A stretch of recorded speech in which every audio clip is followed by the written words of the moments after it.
Good evening, everyone, and welcome to our once again very unusual back to school night for you parents. We're certainly thrilled that you are able to be with us this evening. Of course, we would much prefer to have this in person, but I think that you understand why we have elected to go this route again.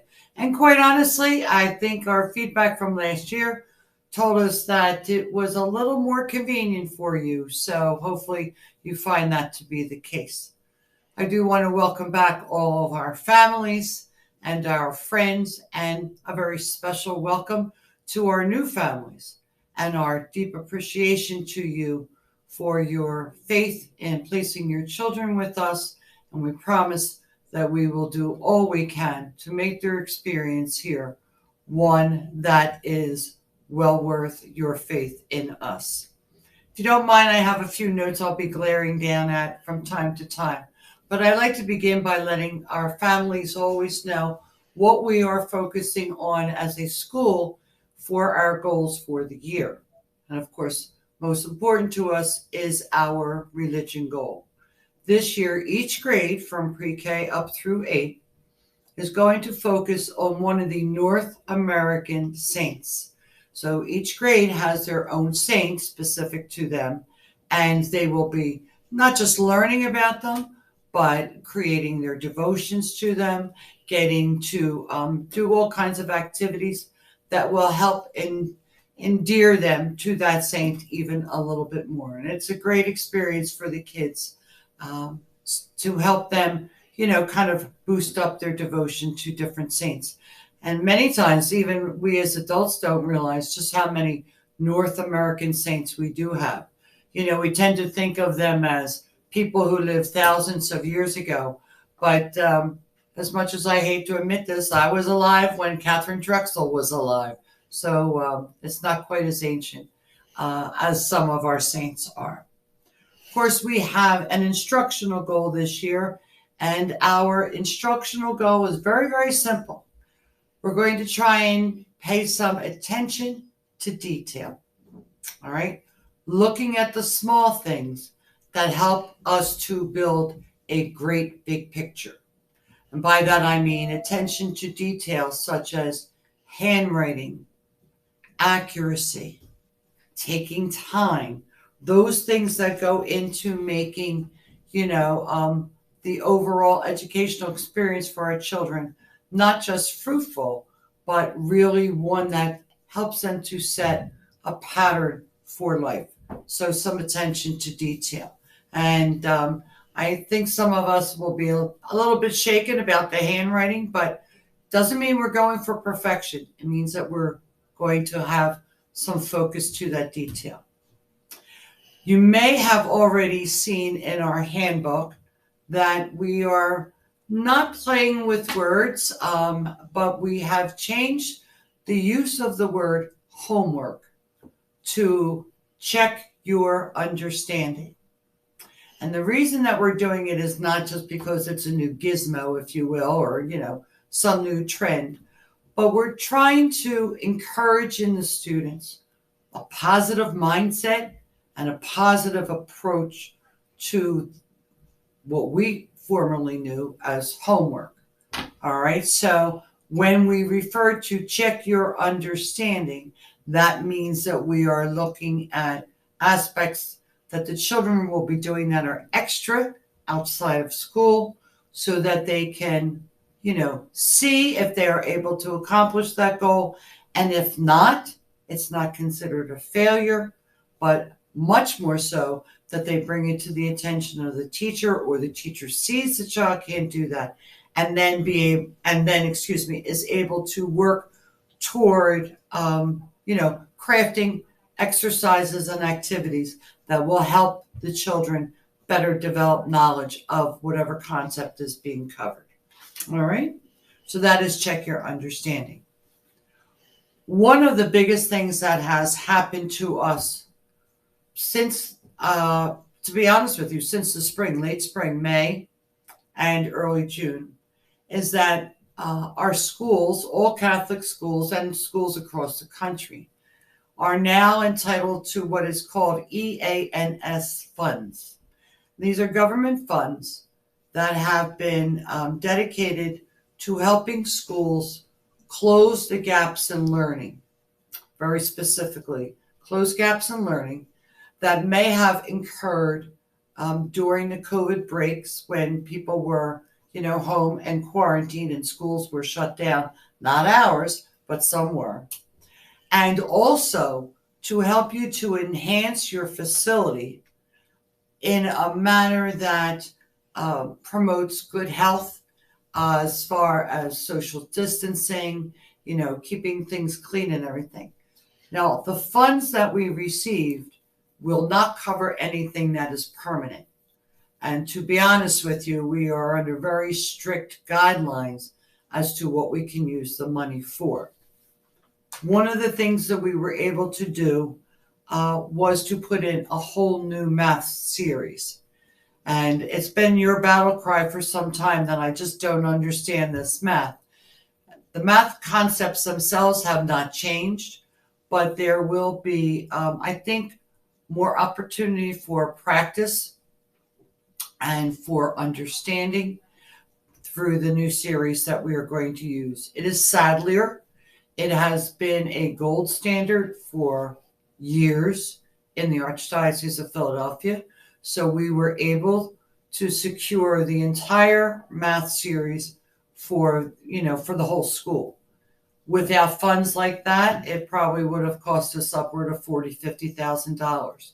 So we were able to tap into those funds and implement that immediately into all the grades. We were also able to put in a new reading series that will help all the grades from kindergarten up through 5th grade. 6th, 7th, and 8th has a program that they are continuing with, and much of theirs is directly literature-based and novel study. But from K up through 5, we'll be doing the new Into Reading, and your teachers will be explaining that to you more as the night goes on, and of course, how to access those things. We were able to put in orders for an enormous amount of technology, smart boards in every room, new updated smart boards in every room, Chromebooks, iPads, one-to-one. Now, you may be aware that there is a real delay in delivery for all these technology pieces. A lot of the production on them has been slowed down overseas, but we were at least able to put in for the order. Once we secure all those pieces, we will be able to issue a student a device, either an iPad for K1 and 2, or a Chromebook for all grades 3 to 8, that will be their book to use for 3 consecutive years. So kindergarten will get an iPad that they will use in K1 and 2. Third grade through 5th will get 3, 4, and 5. They'll get a Chromebook. And then 6 to 8 will get a Chromebook as well. So that way it's their device. They're using it, going forward. If it's needed to be taken home, that's possible. And we will be, instilling policies about use and all that. But that's all way down the line. To give you an idea of the technology that we were able to get. We were also able to secure licenses for all these devices through this EANS money, which is an expense in and of itself.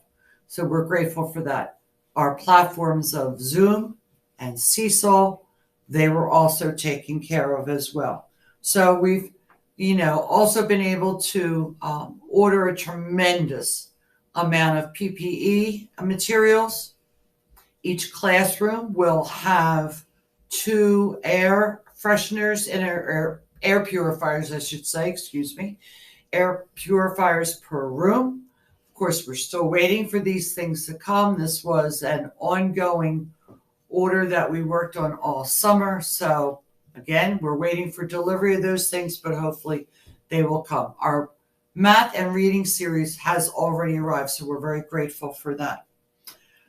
One of the largest purchases, or I should say the largest purchase that we were able to make, would never have been able to come about if not for this money. We are able now to order, and did order, new desks, chairs, tables, teacher desk, storage units, all kinds of furniture equipment throughout the school. All right.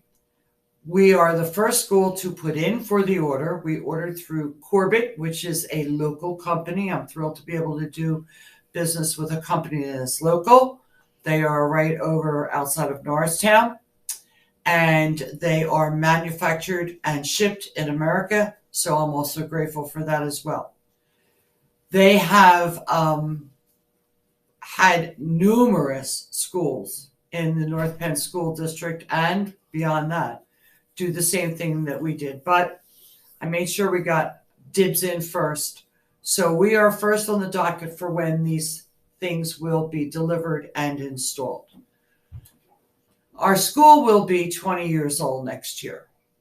And as you can imagine, the desk and the chairs and everything have taken a loving beating, if you will. You know, they don't quite make them with wood and wrought iron like they did back in the 50s when I was in them. So they've been well loved, let's say, over all these years. The ability to change them now is not just about appearance. It is about comfort, and it is about configuration. The way desks are designed now will enable us to configure classrooms so that if we have a need again to separate, we can do so easily, but they are also conducive to group working and interaction between the students. So this is fabulous. On top of the classroom materials, we were also able to order new cafeteria tables, new dining tables that are very much like the ones we currently have in length, but they come with individual seating. So that will help us maintain a respectable distance from somebody next to us, but still allow us to engage in conversation, you know, which is so important when you are eating. You know, nothing's worse than eating alone. So the atmosphere will be conducive to that conversation and friendship, but it will also allow for some distance, and they won't be, you know, sliding back and forth into somebody else's space. Now, as you can imagine, all of this is going to be a real project to be installed. And we can't afford not to take advantage of this magnificent opportunity financially. I mean, fiscally speaking, it's just been a godsend. So what we will be doing is we are aiming by the company's guidelines to be able to install all of this furniture the week of, I believe, let me check my notes, it's February 12th. February 21st. All right, and that is President's Day. It will take the company a full week to get everything installed. As they explained it to me, they're going to drive up here with, 4 tractor trailers loaded with equipment, and then have a whole crew that, converges upon the school and assembles and places everything, in the school. Of course, in order to do that, we have to empty the school. So we are working on that plan. We will probably have to empty a few days before that. What does all that mean to you as a working parent? It does mean that your children most likely will be virtual for about 10 days. Perhaps, less if we can get away with that. We are hoping to limit the virtual need as much as possible. But again, I can't stress to you, it really did cause me a lot of angst, to be very, very honest with you, trying to figure out how to do this. But the amount of money that it is going to cost to do this once in a lifetime thing, if you will, we just can't overlook that and turn our nose up at it. So this was a golden opportunity for us. I will keep the working parent in mind at all times. I will limit the time that we need to be virtual as much as I possibly can. I give you my word on that. Again, it's not what I want to do, but it may well be what we need to do. I will let you, know step by step as I become informed myself. All right? So there is a great deal of good coming our way this year for our children. We began with a lot of angst, about masking and not masking. But I think that as we did last year, what helped us to endure and to succeed was to focus on the good. And we know that God is good. And so we are most fortunate to be able to be here. There's no real construction going on this year, so this is a great thing for us. Although I will let the pre-K and K know they have a great new playground that's out there waiting for them, this week. They may have already told you about it. So we're really blessed, and that's what we're trying to focus on, the great blessings that we have here at MMR. All right? I'm going to let you go. I've talked way too long. I thank you again. I know your teachers will fill you in on a great deal. If you need me, you know where to find me. I am here, and I am always happy to answer your questions. Thank you so much for your patience. God bless, and we're looking forward to a wonderful year together. We'll be in touch.